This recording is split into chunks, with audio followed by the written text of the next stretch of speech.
হঠাৎ নয়, সব দলের সাথে আলোচনা করে যুক্তরাষ্ট্রের সাথে বাণিজ্য চুক্তি। এখনো পর্যালোচনার সুযোগ আছে। পল কাপুরের সাথে পররাষ্ট্রমন্ত্রীর বৈঠক।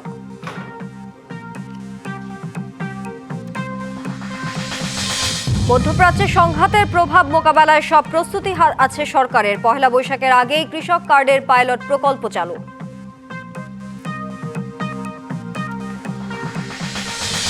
জ্বালানি নিশ্চিত না হলে নতুন বিনিয়োগ কঠিন হবে বলছেন ব্যবসায়ীরা। বর্তমান মজুতে ভালোভাবে চলবে চলতি মাস পর্যন্ত, দাবি মন্ত্রীর।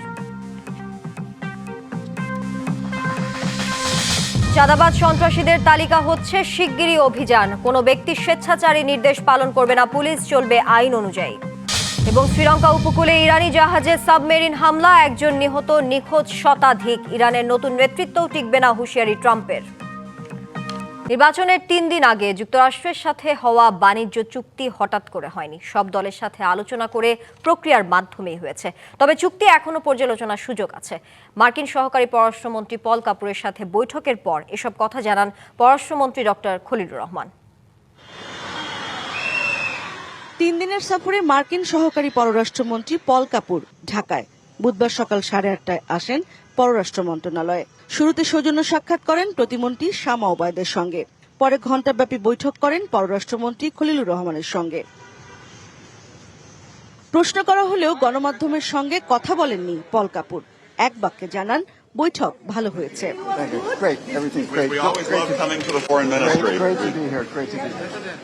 পরে পররাষ্ট্রমন্ত্রী তুলে ধরেন বৈঠকের বিস্তারিত। যুক্তরাষ্ট্রের সাথে যে বাণিজ্য চুক্তি করা হয়েছে তা হঠাৎ হয়নি, চুক্তি বাস্তবায়িত হবে বলেও পল কাপুরকে জানানো হয়েছে। তবে চুক্তি এখনো পর্যালোচনার সুযোগ রয়েছে, জানান পররাষ্ট্রমন্ত্রী। এগ্রিমেন্ট আমরা করে রেখেছিলাম জুলাইয়ের 31 তারিখে এবং 1 তারিখে আমরা 20% পেয়েছিলাম। সুতরাং এইটা যে চট করে নির্বাচনের 3 দিন আগে করা হচ্ছে সেটা ঠিক নয়। দ্বিতীয়ত, ইউএস ট্রেড রিপ্রেজেন্টেটিভ আমাদের প্রধান দুটি দলের প্রধানের সঙ্গে নির্বাচনের আগেই কথা বলেছিলেন এবং তারাও এতে সম্মতি দিয়েছিলেন। সুতরাং এমন না যে এইটা আমরা অন্ধকারে করেছি না। নোটিফিকেশন পিরিয়ডটা আছে। আজকে আমাদের বাণিজ্য মন্ত্রী নিজেই এই কথাটি বলেছেন যে দরকার হলে আমরা এটা পুনরালোচনা করব, সেই প্রভিশনটা আছে। মধ্যপ্রাচ্যে যুদ্ধ বন্ধ এখন কোনো এক পক্ষের হাতে নেই মন্তব্য করে এ বিষয়ে পল কাপুরের সাথে আলোচনার কথা জানান পররাষ্ট্রমন্ত্রী। যে ইতিমধ্যেই 2 জন বাংলাদেশি এতে মারা গেছেন, 7 জন বাংলাদেশি আহত হয়েছেন। এই যুদ্ধ যদি দীর্ঘতর হয়, বিস্তৃত হয়, তাহলে এই সংখ্যা বাড়তে পারে। তার চাইতে যত দ্রুত সম্ভব আলোচনার মাধ্যমে সংঘাত, এই সমস্যা যেন সমাধান করার জন্য তারা প্রচেষ্টা করেন। সামরিক সহযোগিতা নিয়ে কোনো আলোচনা হয়নি পল কাপুরের সঙ্গে, এক প্রশ্নের উত্তরে জানান খলিলুর রহমান। তো আকসা জেসুমে এই শব্দগুলি উচ্চারিত হয়নি। ইশরাত জাহান উর্মি, ডিবিসি নিউজ, ঢাকা। পহেলা বৈশাখের আগেই কৃষক কার্ডের পাইলট প্রকল্প চালু করা হবে। আর মে মাস থেকে শুরু হবে বৃক্ষরোপণ কর্মসূচি। প্রতি বছর 5 কোটি গাছ লাগানোর লক্ষ্য সরকারের। এছাড়া হেলথ কার্ড চালুর নির্দেশনা দিয়েছেন প্রধানমন্ত্রী তারেক রহমান। এদিকে মধ্যপ্রাচ্যে যুদ্ধের প্রভাব যেন দেশে না পড়ে তার প্রস্তুতি সরকারের আছে বলে জানিয়েছেন প্রধানমন্ত্রীর পররাষ্ট্র বিষয়ক উপদেষ্টা। যথারীতি সকাল 9:15টায় সচিবালয়ে নিজ কার্যালয়ে আসেন প্রধানমন্ত্রী তারেক রহমান। দিনের একগুচ্ছ কর্মসূচির অংশ হিসেবে মন্ত্রিপরিষদ বিভাগের সম্মেলন কক্ষে বৃক্ষরোপণ কর্মসূচির অগ্রগতি নিয়ে পরিবেশ, বন ও জলবায়ু পরিবর্তন মন্ত্রী আব্দুল আউল মিন্টু সহ সংশ্লিষ্টদের সঙ্গে বৈঠক করেন প্রধানমন্ত্রী। বৈঠক শেষে আলোচনার বিষয়বস্তু জানান আব্দুল আউল মিন্টু। বলেন, নির্বাচনী ইশতেহার অনুযায়ী আগামী মে মাস থেকে শুরু হবে বৃক্ষরোপণ কর্মসূচি। আমাদের সরকারের প্ল্যান অনুযায়ী আমরা প্রতি বছর 5 কোটি বৃক্ষরোপণ করব। মে মাস থেকে আমাদের এই বৃক্ষরোপণ শুরু। তো আমরা চাচ্ছি যে এবছরই আমরা যেন 5 কোটি পূরণ করতে পারি, সেটা নিয়ে আমরা বিস্তারিত আলোচনা করছি। এর বাইরে আর কিছু নাই। এর আগে প্রধানমন্ত্রীর সঙ্গে দেখা করেন আনসার ও বিডিবির মহাপরিচালক মেজর জেনারেল আব্দুল মুতালেব সাজ্জাদ মাহমুদ। শুভেচ্ছা বিনিময়ের পর দেশের শান্তি ও নিরাপত্তা এবং জনসেবামূলক কাজ অব্যাহত রাখার নির্দেশনাও দেন প্রধানমন্ত্রী। সুস্বাস্থ্যের বাংলাদেশ কর্মসূচি বাস্তবায়ন সংক্রান্ত সেলের কার্যক্রমের অগ্রগতি পর্যালোচনা সভায়ও সভাপতিত্ব করেন প্রধানমন্ত্রী। এ সময় জনগণের চিকিৎসা সেবা নিশ্চিত করতে হেলথ কার্ড চালুর নির্দেশনা দেন তিনি। সরকারের আরেক গুরুত্বপূর্ণ প্রতিশ্রুতি কৃষক কার্ড চালুর বিষয়ে গঠিত কমিটির সঙ্গেও বৈঠক করেন তিনি। বৈঠক শেষে কৃষিমন্ত্রী জানান, আগামী পহেলা বৈশাখের মধ্যে চালু হবে কৃষক কার্ড। কৃষক যারা প্রান্তিক কৃষক আছে, একেবারে প্রান্তিক কৃষক, তাদেরকে কিছু বেনিফিট দেব ফ্যামিলি কার্ডের মতোই। আমাদের এই কার্ডের মূল উদ্দেশ্য যেটা আছে সেটা হলো কৃষি জমি, কৃষির পণ্য, 9টা উপজেলা, 9টা ইউনিয়নের 9টা ডিভিশন, ওইভাবে আর কি। মধ্যপ্রাচ্য যুদ্ধের কোনো প্রভাব যাতে দেশে না পড়ে সে ব্যাপারে সরকারের সব দিক থেকে প্রস্তুতি রয়েছে বলে জানান প্রধানমন্ত্রীর পররাষ্ট্র বিষয়ক উপদেষ্টা। সরকার অবশ্যই প্রস্তুতি আছে এবং আমরা মোটামুটি আমাদের যাতে মানে এই ধরনের ক্রাইসিসে যে আমাদের দেশের সব কিছু একটা সাস্টেইনেবল ওয়ে মানে নর্মালিসি থাকে, মানে যত পদক্ষেপ নেওয়ার আমরা নিচ্ছি। মধ্যপ্রাচ্যে অবস্থানরত বাংলাদেশিদের সুরক্ষায় সরকার কাজ করছে বলেও জানান তিনি। যত ধরনের প্রস্তুতি দরকার সবই আমরা মানে ইনশাল্লাহ রেডি রাখছি। Anwar Hossain, DBC news, Dhaka. জ্বালানি নিশ্চিত না হলে নতুন বিনিয়োগ আনা কঠিন হবে। রাজধানীতে এক আলোচনায় এমন মন্তব্য করে সুদ হার কমিয়ে বেসরকারি খাতে ঋণ প্রবাহ বাড়ানোর তাগিদ দিয়েছেন ব্যবসায়ী নেতারা। আর অর্থনীতির গতি বাড়াতে নতুন সরকারের রাজস্ব নীতিতে পরিবর্তন আনা জরুরি বলে মনে করেন অর্থনীতিবিদরা। আর উৎপাদন খাতে বিনিয়োগ বাড়াতে ব্যবসায়ীদের প্রতি আহ্বান জানান প্রধানমন্ত্রীর অর্থ ও পরিকল্পনা বিষয়ক উপদেষ্টা। অর্থনৈতিক উন্নয়নে নতুন সরকারের স্বল্প থেকে মধ্যমেয়াদী অগ্রাধিকার বিষয়ে সেন্টার ফর পলিসি ডায়ালগ সিপিডির এই গোলটেবিল বৈঠক। এ সময় সামষ্টিক অর্থনীতির গতি প্রকৃতি তুলে ধরে বেশ কিছু সুপারিশ তুলে ধরা হয়। মূল্যস্ফীতি একটা বেশি আছে, এটার একটা সূচক এখানে আমরা এর প্রতিফলন দেখতে পাচ্ছি। আর আরেকটা সবচেয়ে মাথা ব্যথার কারণ ব্যাংকিং খাতে, সেটা হচ্ছে যে নন পারফর্মিং লোন। রাজধানীর ব্র্যাক সেন্টারে এই আলোচনায় যোগ দিয়ে উচ্চ সুদহার সহ ব্যাংক ঋণের জটিলতা, বিনিয়োগে স্থবিরতা এবং জ্বালানি সংকট নিরসনের আহ্বান জানান ব্যবসায়ী নেতারা। যারা টাকা নিয়ে ব্যবসায় বিনিয়োগ করে নাই তাদের বিরুদ্ধে সরকারকে কঠোর হস্তে তাদের বিরুদ্ধে ব্যবস্থা নিতে হবে। প্রথম বিনিয়োগ করেন এনার্জিতে, হাজার হাজার অ্যাপ্লিকেশন আমাদের গ্যাস কানেকশনের জন্য বিভিন্ন মন্ত্রণালয় এবং তিতাসে পড়ে আছে, কোনো নতুন কানেকশন হচ্ছে না। নতুন কানেকশন না হওয়ার কারণে আমি নতুন শিল্প বিনিয়োগ করতে পারছি না। প্রধান যে সমস্যাগুলো সেটা হচ্ছে পলিসি, আর এই পলিসিগুলো যেটা হয় যে পলিসিগুলো যারা করেন তারা স্টেক হোল্ডারকে এখানে ইনভলভ করেন না। কর্মসংস্থান তৈরিতে বেসরকারি খাতে বিনিয়োগ বাড়ানোর উপর জোর দেন বক্তারা। পাশাপাশি মূল্যস্ফীতি নিয়ন্ত্রণে রাজস্ব আদায় বাড়ানোরও তাগিদ দেন তারা। গ্লোবাল মার্কেট থেকে কিন্তু সরকার ইকুইটি রেজ করতে পারে, যেটা হয়তো আমাদেরকে রিটার্ন একটা দেওয়ার অব্লিগেশন থাকবে, কিন্তু ডেট একদম বড় আকারে ফেরত দেওয়ার কোনো অব্লিগেশন থাকবে না। এটা লোকাল মার্কেটেও সম্ভব, লোকাল ক্যাপিটাল মার্কেট যদি ভালো মতো ডেভেলপ করতে পারে। অপচয় রোধ করে বিগত সরকারের ভোগবাদী মডেল থেকে বেরিয়ে বিনিয়োগ ব্যবস্থায় রূপান্তরে সরকার কাজ করছে বলে জানান প্রধানমন্ত্রীর অর্থ ও পরিকল্পনা বিষয়ক উপদেষ্টা। ভোগ নিয়ন্ত্রিত একটা প্রবৃদ্ধির মডেল, অর্থাৎ হচ্ছে যে কনজাম্পশন লেড গ্রোথ মডেল, এটা কখনোই আপনার কোনো দেশে স্থায়ী টেকসই ব্যবস্থা দিতে পারবে। তাহলে আমরা দ্রুততার সাথে আমরা কনজাম্পশন লেড মডেল থেকে ইনভেস্টমেন্ট লেড মডেলে যেতে। দারিদ্রতা কমাতে সামাজিক সুরক্ষা ব্যবস্থা সার্বজনীন করতে সরকার কাজ করছে বলেও জানান তিনি। আমরা সর্বজনীন মডেলের দিকে যাচ্ছি। Rifat Tasnuva, DBC news, Dhaka. জ্বালানির যে মজুত আছে তাতে চলতি মাস ভালোভাবে চলবে বলে জানিয়েছেন বিদ্যুৎ, জ্বালানি ও খনিজ সম্পদ মন্ত্রী ইকবাল হাসান মাহমুদ টুকু। সচিবালয়ে তিনি সাংবাদিকদের জানান, লোডশেডিং সর্বনিম্ন পর্যায়ে রাখার সব চেষ্টা করছে সরকার, তবে যুদ্ধের প্রভাব মোকাবেলায় সবাইকে সাশ্রয়ী হওয়ার অনুরোধ জানান মন্ত্রী। আমরা যদি সাশ্রয়ী হলে মার্চটা আমরা তাহলে ঠিক মতো চালাতে পারবো আর কি। মার্চের পরে আমাদের যেসব কমিটমেন্টগুলো আছে ওগুলো যদি ঠিক হয়ে যায়, চলে আসে, তাহলে থাকবে না। আমাদের ক্রাইসিস থাকবে হলো ঈদের ছুটি পর্যন্ত। সারা দেশে চাঁদাবাজ, সন্ত্রাসী ও দাগী আসামিদের তালিকা হচ্ছে। শিগগিরই অভিযান শুরু করবে আইন শৃঙ্খলা বাহিনী, কথা জানিয়েছেন স্বরাষ্ট্রমন্ত্রী সালাউদ্দিন আহমদ। তিনি বলেন, নির্মোহ তালিকা করে অভিযান চালিয়ে সন্ত্রাসীদের আইনের আওতায় আনা হবে।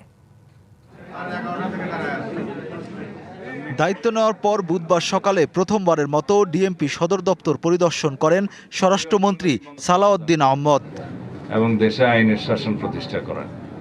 পরে ঊর্ধ্বতন কর্মকর্তাদের সাথে বৈঠক শেষে গণমাধ্যমের মুখোমুখি হন স্বরাষ্ট্রমন্ত্রী। জানান, চাঁদাবাজ ও অস্ত্রধারী সন্ত্রাসীদের তালিকা হচ্ছে, শীঘ্রই শুরু হবে অভিযান। যে আমরা খুব শিগগির দেশব্যাপী, বিশেষ করে ঢাকা থেকে আমরা শুরু করব। আমরা চাঁদাবাজদের তালিকা প্রস্তুত করে সেই হিসাবে তাদেরকে আইনে আওতায় নিয়ে আসার ব্যবস্থা করব খুব শিগগির। যারা অস্ত্রধারী, সন্ত্রাসী, দাগী আসামি, যারা সমাজে বিশৃঙ্খলা সৃষ্টি করছে, তাদের একটি তালিকা প্রণয়ন করা হচ্ছে। স্বরাষ্ট্রমন্ত্রী বলেন, কোনো ব্যক্তির স্বেচ্ছাচারী নির্দেশ পালন করবে না পুলিশ, চলবে আইন অনুযায়ী। তিনি জোর দেন চেইন অব কমান্ড প্রতিষ্ঠার উপর। প্রতিষ্ঠান এমনভাবে আমাদেরকে দাঁড় করাতে হবে যাতে প্রাতিষ্ঠানিক সিস্টেমে সবাই কাজ করে, এখানে যেন কোনো ব্যক্তিতান্ত্রিক সিস্টেম গড়ে না ওঠে। রুল অফ ল আমরা প্রতিষ্ঠা করব এবং পুলিশ আইনানুগভাবেই চলবে। সড়কে শৃঙ্খলা ফেরাতে পরীক্ষামূলকভাবে কিছু এলাকায় ব্যাটারি চালিত অটোরিকশা চলাচল সীমিত করার কথাও বলেন স্বরাষ্ট্রমন্ত্রী। প্রাথমিকভাবে আমরা এই চলাচলগুলো সীমিত করব, নিয়ন্ত্রণ করব ব্যাটারি চালিত গাড়ি। পরে পুলিশের পোশাক নিয়ে সাংবাদিকদের প্রশ্নের জবাবে মন্ত্রী জানান, এ নিয়ে আলোচনার পরই সিদ্ধান্ত নেওয়া হবে। পোশাক পরিবর্তন করলে কি মানসিকতা পরিবর্তন হবে, সেটা পরে। Rakib Hossain, DBC news, Dhaka.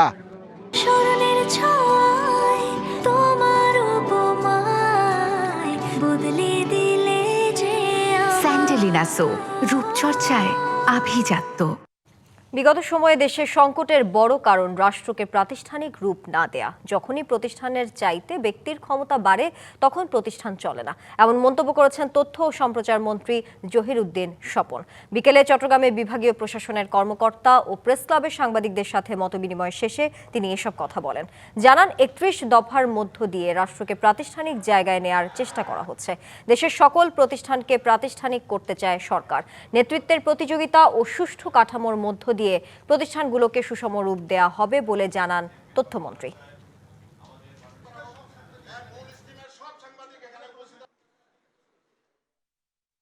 যে এই দেশের সংকটের একটা বড় কারণ হচ্ছে যে আমরা এই রাষ্ট্রকে একটা প্রাতিষ্ঠানিক কাঠামোতে দাঁড় করতে পারি নাই। আমাদের নেতা দেশনায়ক তারেক রহমান 31 দফার মধ্য দিয়ে রাষ্ট্রকে আমরা একটা প্রাতিষ্ঠানিক জায়গাতে নেওয়ার চেষ্টা করছি। শ্রীলঙ্কা উপকূলে ইরানি জাহাজে সাবমেরিন হামলায় একজন নিহত হয়েছেন, আহত হয়েছেন অন্তত ৭৮ জন, আর নিখোঁজ রয়েছেন ১০১ জন। এই তথ্য জানিয়েছে বার্তা সংস্থা রয়টার্স। শ্রীলঙ্কার নৌবাহিনী ও প্রতিরক্ষা মন্ত্রণালয়ের একাধিক সূত্র জানিয়েছে, হামলার পর জাহাজটি ডুবে গেছে।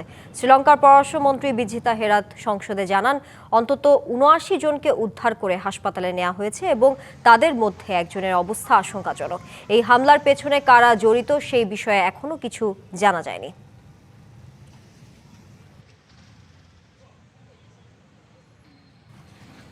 যুদ্ধের তৃতীয় ঢেউ আসছে, ইরানের নতুন নেতৃত্বও টিকবে না, এমন হুঁশিয়ারি দিয়েছেন ডোনাল্ড ট্রাম্প। হরমুজ প্রণালীতে ট্যাঙ্কারগুলোকে সুরক্ষা দিতে নৌবাহিনী মোতায়েনের কথাও জানান তিনি। অন্যদিকে মধ্যপ্রাচ্যে ক্রমবর্ধমান উত্তেজনা নিরসন ও আন্তর্জাতিক সমুদ্র পথের নিরাপত্তা নিশ্চিতে ভূমধ্যসাগরে বিমানবাহী রণতরী পাঠাচ্ছে ফ্রান্স। অন্যদিকে ইরান চরম সীমারেখা অতিক্রম করেছে জানিয়ে কাতার বলছে, আক্রমণের জবাব দেয়া হবে। এত কিছুর মধ্যেও জবাব দিয়ে যাচ্ছে ইরান।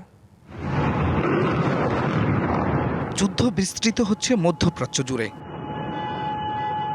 ইরান জুড়ে হামলা চালিয়ে যাচ্ছে যুক্তরাষ্ট্র ও ইসরায়েল। হামলা হয়েছে তেহরানের নিরাপত্তা স্থাপনা সহ এনক্লাব স্কোয়ারে, কেন্দ্রস্থলে, পুলিশ স্টেশনে। ইস্পাহান, কুম এবং উর্মিয়া শহরেও হয়েছে বোমাবর্ষণ। মৃত্যু ছাড়িয়েছে ১,০০০। লেবাননে ব্যাপক হামলা চালাচ্ছে ইসরায়েল। পূর্বাঞ্চলের শহর বালবেকে একটি আবাসিক কমপ্লেক্সে হামলা হয়। মাউন্ট লেবানন এলাকায় আরামুন ও সাদিয়াতে বিমান হামলায় ঘটেছে হতাহতের ঘটনা। কোনো ছাড় দিচ্ছে না ইরান।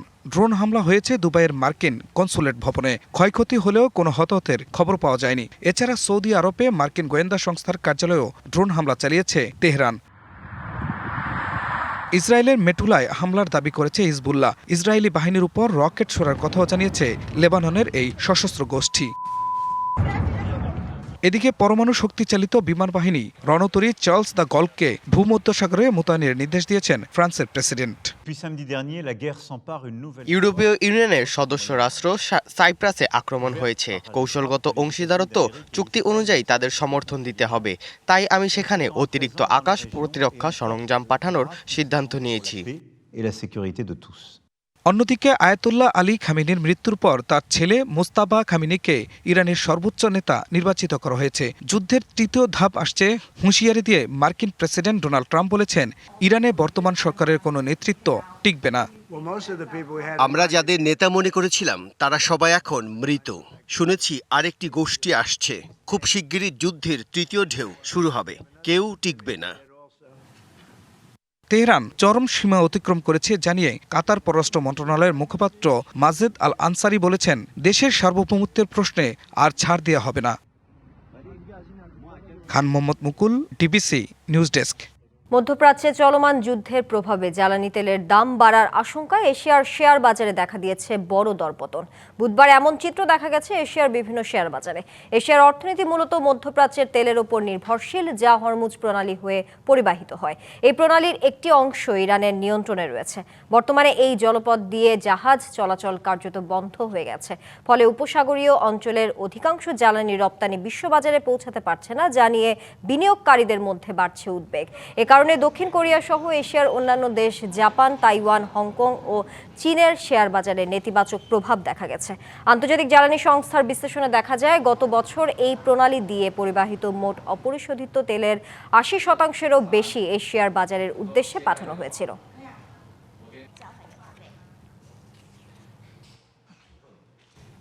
যুক্তরাষ্ট্র যতক্ষণ পর্যন্ত শান্তির পথে না আসবে ততক্ষণ পর্যন্ত যুদ্ধ চলবে, এমন হুঁশিয়ারি দিয়েছেন বাংলাদেশে নিযুক্ত ইরানের রাষ্ট্রদূত জলিল রাহিমি জাহানাবাদী। বলেন, শত্রুপক্ষের কাছে নত শিকার নয়, যুদ্ধ চালিয়ে যাওয়ার সক্ষমতা রয়েছে ইরানের। ঢাকায় ইরানের দূতাবাসে সংবাদ সম্মেলনে এসব কথা জানান তিনি। মধ্যপ্রাচ্যে আবারও জ্বলছে যুদ্ধের আগুন। ইরানকে স্বৈরতন্ত্র ও পারমাণবিক অস্ত্রমুক্ত করার অজুহাত তুলে ওয়াশিংটন, তেল আবিব যৌথ হামলা চালাচ্ছে ইরানে।